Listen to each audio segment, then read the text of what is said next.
Hey guys, welcome back to my YouTube channel. तो आज हम अपोथेसिस सीरीज को फिर से कंटिन्यू करने जा रहे हैं। तो जैसे कि हमने प्रीवियस एपिसोड में देखा था, लूजन क्योटिक सोर्स ग्रेट वर्ल्ड में चला जाता है और हवा की वजह से वो किसी दूसरी जगह पहुंच जाता है। वो एक पहाड़ के ऊपर होता है जिसके ऊपर वो जोर से कूदता है और जैसे पहाड़ टूटता है उसमें से क्योटिक सोर्स स्पिरिट निकलती है। तो एपिसोड नंबर 663 की स्टार्टिंग होती है। वो जो स्पिरिट होती है वो लूजंग से बच के भाग रही होती है। वो जैसे दूर पहुंचती है तभी एक क्रिएचर उस स्पिरिट को पकड़ लेता है। उसका नाम रोंगडा होता है। वो सी ड्रैगन रेस का एक मेंबर होता है। वो हंसते हुए बोल रहा होता है कि मैंने सुना था सिर्फ 2 लाख ही हैं टोटल में ये, और एक मेरे को ऐसे मिल गए जैसे मैंने पैर रखा है इस जगह पे, कितना ज्यादा लकी हूं मैं। लूजंग देख रहा होता है आगे की तरफ उनके और बोल रहा होता है कि ये मैंने ढूंढा है, इसे मुझे वापस कर दो, वरना मुझे बोलना मत कि मैंने अच्छे से तुम्हारे साथ हरकत नहीं की। रोंग बोल रहा होता है कि अगर ये मेरे हाथ में है तो ये मेरा है ना। वो अपने बाकी साथियों को लूजेंग के ऊपर अटैक करने के लिए बोल देता है। दोनों लूजेंग की तरफ जा रहे होते हैं अपने ब्लेड को लेके और वो लूजेंग के ऊपर अपने ब्लेड से अटैक कर देते हैं। लूजेंग नॉर्मली अपने हाथों से उनके ब्लेड को पकड़ लेता है और आसानी से खींच के तोड़ देता है। जो टूटे हुए ब्लेड होते हैं लूजेंग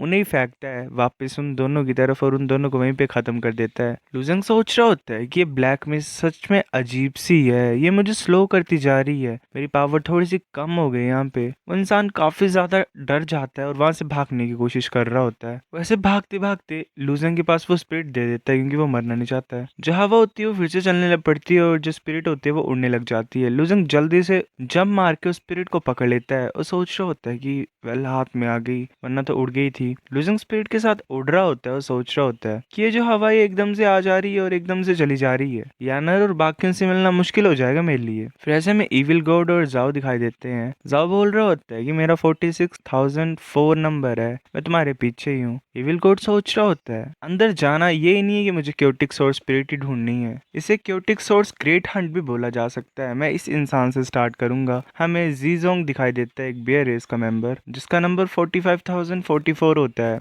इविल गॉड ने उसी को टारगेट बना दिया होता है। फिर 45,045 होता है इविल गॉड का नंबर। जा बोलता है कि तुम्हारी टर्न है। इविल गॉड बोल रहा होता है कि मैं तुम्हें साउल मार्क दे दिया है, मुझे ढूंढ लेना अगर जरूरत पड़ेगी तो। जाओ बोलते हैं ठीक है। फिर हमें क्योटिक सोर्स ग्रेट वर्ल्ड का सीन दिखाई देता है। वो यहाँ वहाँ देख रहा होता है और बोलता है हैं ब्लैक मिस्ट, चलो एटलीस्ट मैं उस इंसान को तो देख पा रहा हूँ। जो मेरा प्रे है वो ज्यादा दूर भागा नहीं है। वो इंसान भाग रहा होता है और पीछे की तरफ देखता है और सोच रहा होता है कि मेरे पीछे क्यों पड़ा हुआ है, तो मुझे फॉलो क्यों कर रहे हो। इविल गॉड बोलता है तुम्हें पता लग जाएगा जल्दी। वैसे कुछ डायमंड शेप एनर्जी ब्लेड्स को बनाता है और आगे की तरफ भेज रहा होता है उस बेयर रेस के इंसान की तरफ। वो एक तरीके से मर्जिंग डाउ एनर्जी को यूज कर रहा होता है। बेयर रेस का इंसान बोलते है किस तरीके की पावर है, चलो भूल जाता हूँ, मुझे अटैक तो करना ही पड़ेगा डायरेक्टली इसकी तरफ। वो हेवन अर्थ रेडियंस हैकिंग टेक्निक को यूज करता है। वो नॉर्मली 2 स्लैशेस को कर देता है उस इविल गॉड के अटैक की तरफ, पर इविल गॉड का जो अटैक होता है मर्जिंग डाउ एनर्जी का, वो आसानी से उन स्लैशेस को खत्म कर देता है। जो अटैक होता है वो एकदम से ही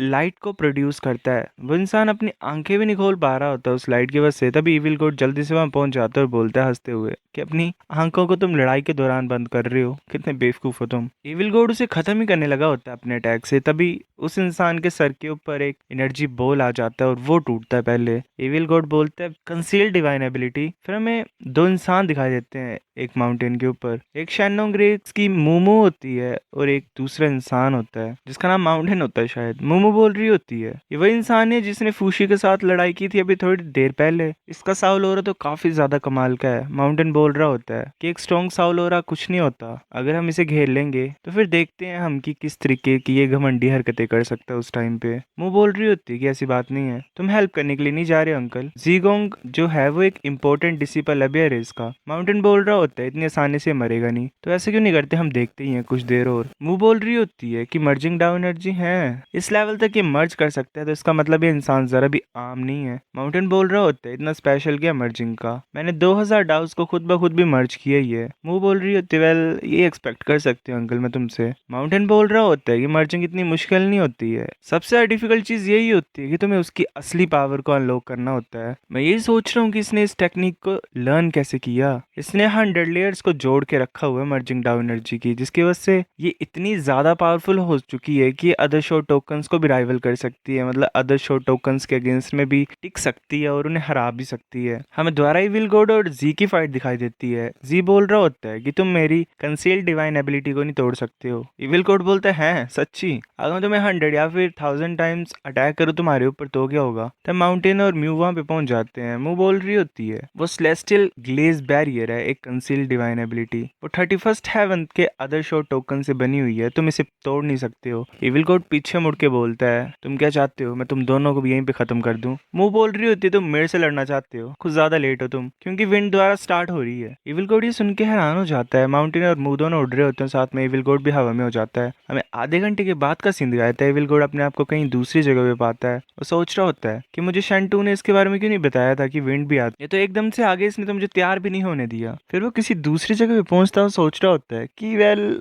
विंड मेरे काम में आई क्योंकि यहाँ पे कुछ ज्यादा लोग हैं। वैसे आगे आगे बढ़ रहा होता है, हमें लूजेंग दिखाई देता है। फिर लूजेंग सोच रहा होता है कि विंड फाइनली रुक गई, अब मैं इसे अब्जॉर्ब कैसे करूं। स्पिरिट उसके हाथ में होती है। नंबर बोलता है ये जो छोटा सा क्रिएचर है ये सिर्फ एक तरीके से कैरियर है जो कि क्योटिक सोर्ड स्पिरिट को लेके चलता है। तुम्हें इसे मारने की जरूरत नहीं है, तुम्हें बस इसे अपने इनर वर्ल्ड में डाल देना है, मैं तुम्हारी हेल्प करता हूँ। फिर लूजेंग बोलता है ठीक है, बाकी मैं तुम्हारे ऊपर छोड़ देता हूँ। नंबर बोलता है कि मेरे ऊपर विश्वास करो, मैं हैंडल करता हूँ। फिर ऐसे लूजेंग के इनर वर्ल्ड से क्रिस्टल बाहर आ जाता है। लूजेंग बोलता है क्या ये है असली क्योटिक सोर्ड स्पिरिट। नंबर बोलता है हाँ। लूजेंग पूछता है क्या मैं इस चीज को अपने इनर वर्ल्ड में बड़ा करूं तो क्या मैं और क्योटिक सोर्स स्पिरिट्स को पैदा कर सकता हूं। नंबर बोलता है सपने देखना बंद करो। अगर जो वेसल है वो क्योटिक सोर्स स्पिरिट से अलग हो जाती है तो ये ऑर्डिनरी क्रिएचर बन जाती है। टाइम के साथ वो बड़ी होगी और मर जाएगी। इम्पॉसिबल है ऐसे प्रोड्यूस करना, और मतलब क्योटिक सोर्स स्पिरिट एक ही होती है, अगर वो उस क्रिएचर को रिप्रोड्यूस भी करेगा फिर भी स्पिरिट एक ही रहेगी। लूजेंग सोच रहा होता है ठीक है 2 लाख है टोटल में, तो मुझे जल्दी जाना पड़ेगा और ढूंढना पड़ेगा और ज्यादा, क्योंकि जितने ज्यादा अच्छी मतलब मैं कलेक्ट करूंगा उतना ज्यादा मेरा फायदा होगा यहाँ पे आने का। सो गाइस ये एपिसोड इतना था। अब नेक्स्ट आता है तो मैं लाता हूँ उसे। ऐसे कंटिन्यू आते रहेंगे तो अच्छी बात है, एक दिन का एपिसोड हो जाया करेगा। बाकी तो इस वीडियो पे लाइक कर दो आप, आता है तो मैं लाता हूँ उसे। तब तक के लिए बाय गाइस।